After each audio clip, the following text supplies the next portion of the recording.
Tuhan bersamamu dan bersama rohmu. Inilah Injil suci menurut Yohanes. Dimuliakanlah Tuhan.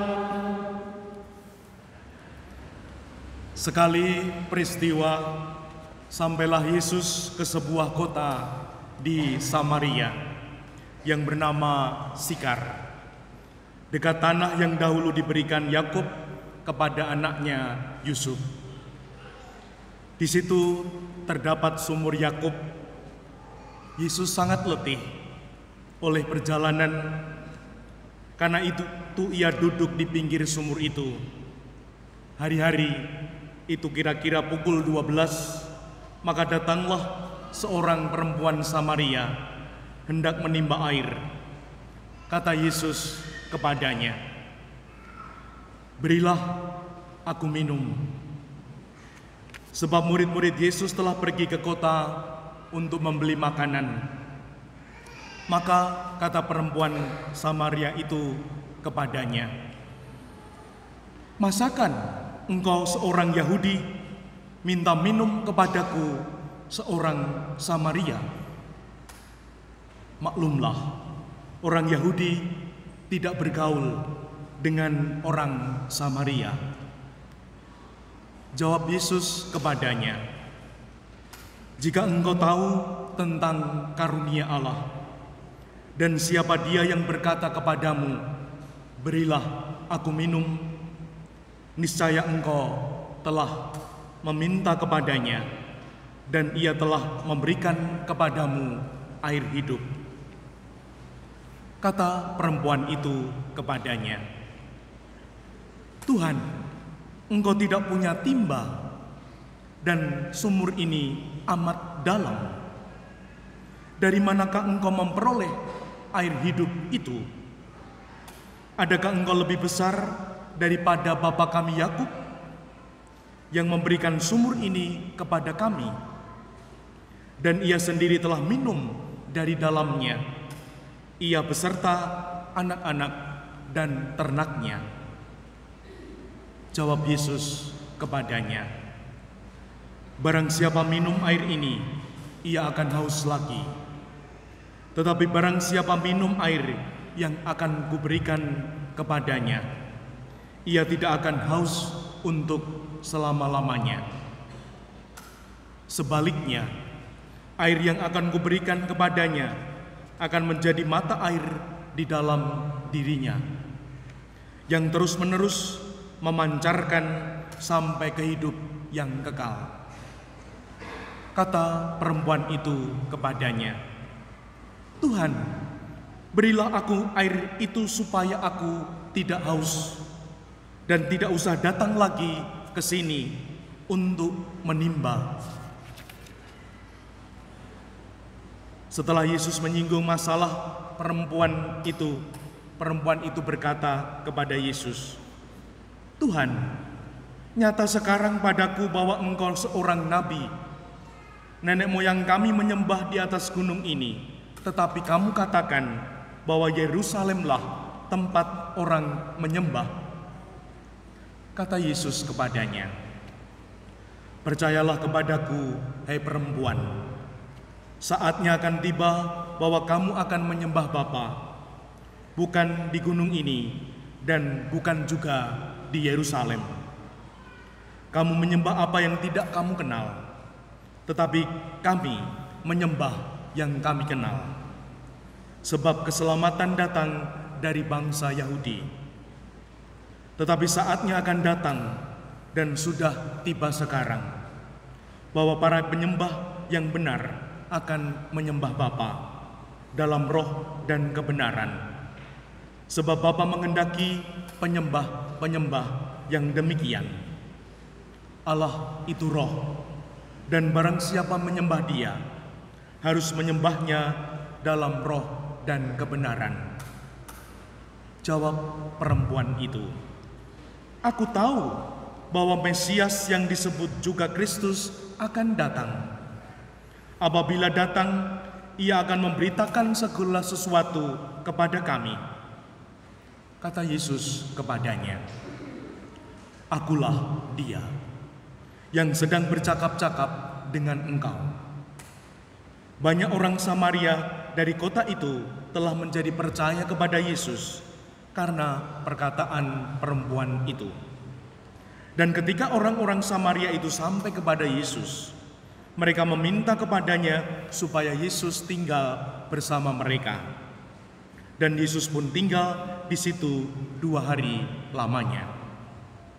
Dan lebih banyak lagi orang yang menjadi percaya karena perkataan Yesus, dan mereka berkata kepada perempuan itu, "Kami percaya, tetapi bukan lagi karena apa yang kau katakan, sebab kami sendiri telah mendengar dia. Dan kami tahu bahwa dia benar-benar juru selamat dunia." Demikianlah sabda Tuhan. Terpujilah Kristus.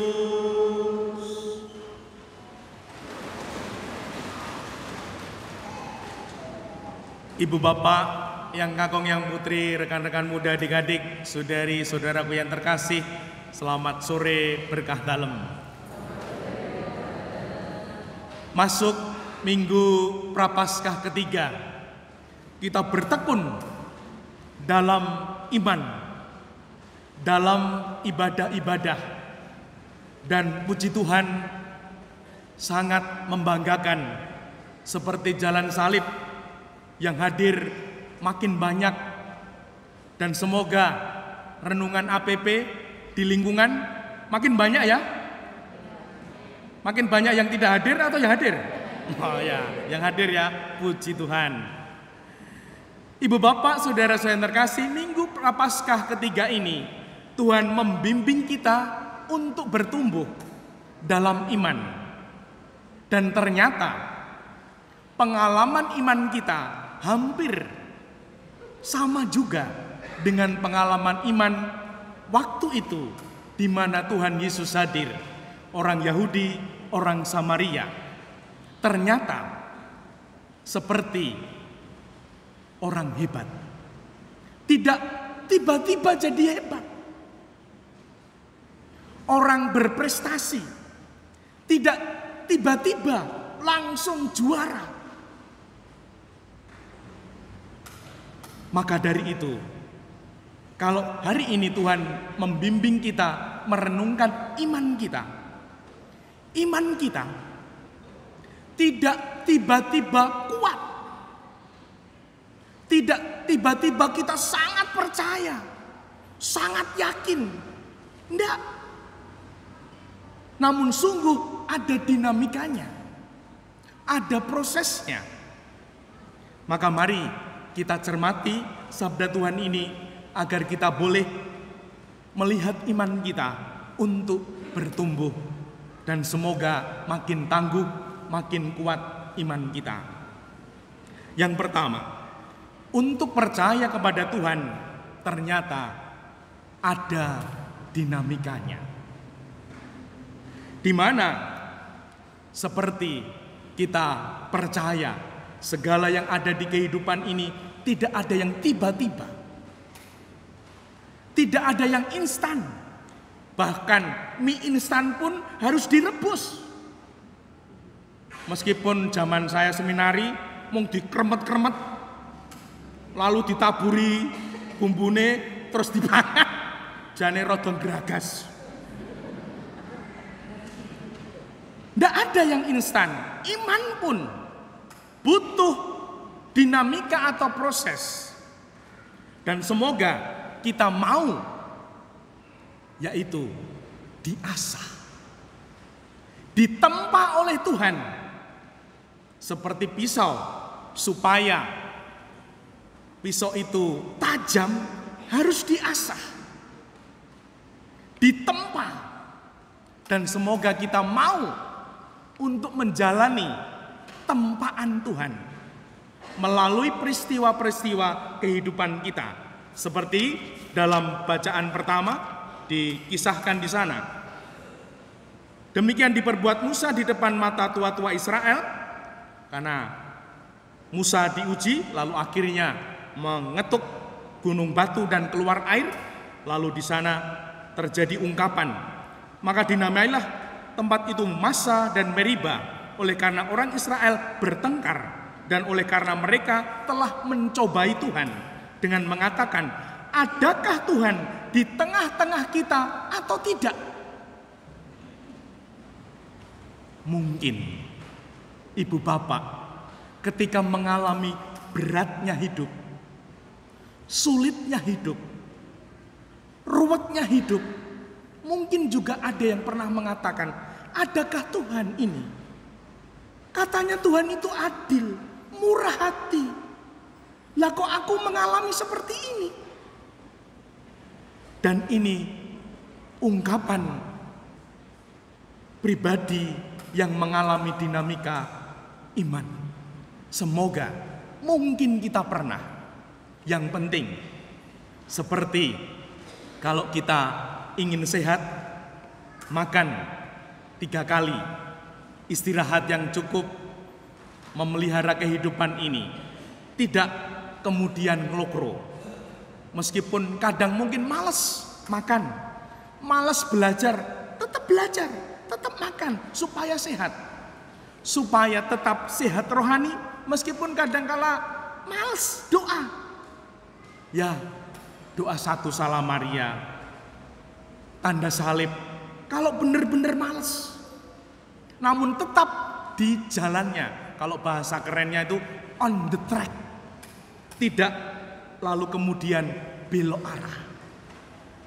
Yang kedua, Tuhan menuntun kita dalam beriman melalui pengalaman-pengalaman hidup harian. Ada ungkapan di hidup kita, suka duka, untung malang, sehat sakit. Dan hanya pribadi yang makin beriman bisa mengatakan ini. Orang Jawa punya kata-kata bagus ini, ginanjar sakit. Sakit dikatakan anugerah. Ginanjar sakit. Loh, sakit itu kan susah. Kok ginanjar? Ginanjar sakit. Karena sudah mengalami suka duka hidup, untung malang, sehat sakit. Lalu kemudian bisa mengatakan, aku sedang ginanjar sakit. Dianugerahi sakit. Jadi sakit itu anugerah sebagai pribadi beriman. Dan ini butuh proses. Karena biasanya ketika kita sakit ngelokro, lungkrah. Dan kalau kita bisa sakit namun semangat, sakit namun tetap ceria, itu sudah mengalami pertumbuhan iman. Yang ketiga, dan di dalam akhir Injil, di sana pengalaman umat beriman, kami percaya, tetapi bukan lagi karena apa yang kau katakan. Seperti, kami percaya bukan karena Romo berkhotbah, karena pemandu lingkungan, karena prodiakon. Sebab kami sendiri telah mendengar dia. Dan kami tahu bahwa dia benar-benar juru selamat. Aku percaya bukan karena kamu, bukan karena guru, bukan karena ketua lingkungan, namun karena aku mengalami Tuhan. Karena aku mengalami Tuhan dalam dinamika hidupku, sehingga aku bisa berkata, aku percaya karena aku mengalami Tuhan sendiri. Maka kemudian ada yang namanya perutusan. Apalagi kalau sudah menerima sakramen penguatan, kita diminta untuk bersaksi atas apa yang kita imani, apa yang kita tekuni. Untuk siapa? Yang paling dekat, untuk istri kita masing-masing. untuk suami kita, untuk anak-anak kita. Bersaksi untuk mereka. Tidak usah jauh-jauh, tidak usah ke tetangga dulu, ke umat lingkungan, untuk keluargaku sendiri. Supaya apa? Supaya keluargaku makin beriman.